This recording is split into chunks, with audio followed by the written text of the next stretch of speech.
Hi everybody, it's Mrs. Morse. I'm out again today. My mom is back in the hospital and I am in Massachusetts. So, I'd like you to begin slow shutter speed.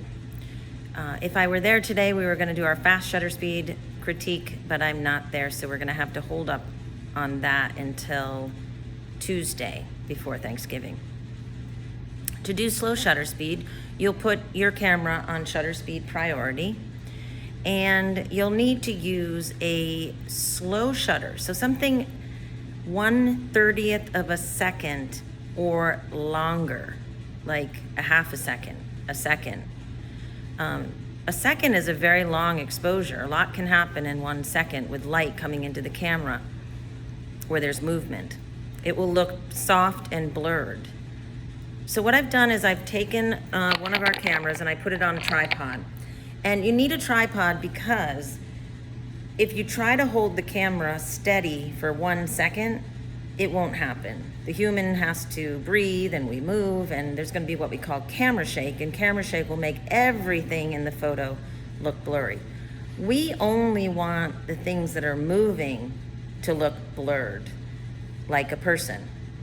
So I'm hoping that you'll all go out together outside with the camera and tripod and experiment with people moving and taking long exposure. Now, to use a tripod, I've got two. So if someone would put their camera on the other tripod, that would be helpful. The one that I have this camera on is my tripod, and it's very sturdy, but it has many mechanisms for loosening things up, to move the head of the camera around, to rotate things. Does this make sense? There is a little level on it. I don't know if you can see this. It's hard to see, but right down here, there's levels. And technically, you want the bubble in the middle if you want the shot to be level. Everybody good? You want to tighten these guys before you take the shot. The other thing is the head of the tripod, this part here, if you loosen it, this mechanism here, you can bring the head up or down. Always tighten it. The other thing you can do is you can telescope out these legs. They can go pretty far. Whoa. Be careful not to pinch your fingers in here. It hurts a whole lot. Okay, the other tripod's a bit more flimsy. It is still workable, but I prefer this sturdy tripod over the other. You can also put your camera down on a surface and release the shutter with your finger, and it might work for you.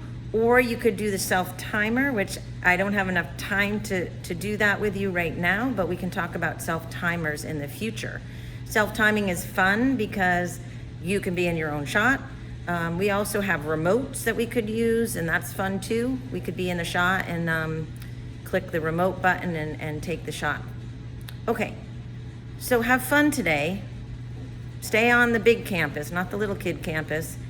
And if you need a walking break, please take one. Be super good for the substitute. And if you finish, you could always do some research on your photographer. I've also left out some origami and a few other things that you could do that are creative. Okay, I hope you have a good class, a good day, and a great weekend. Bye.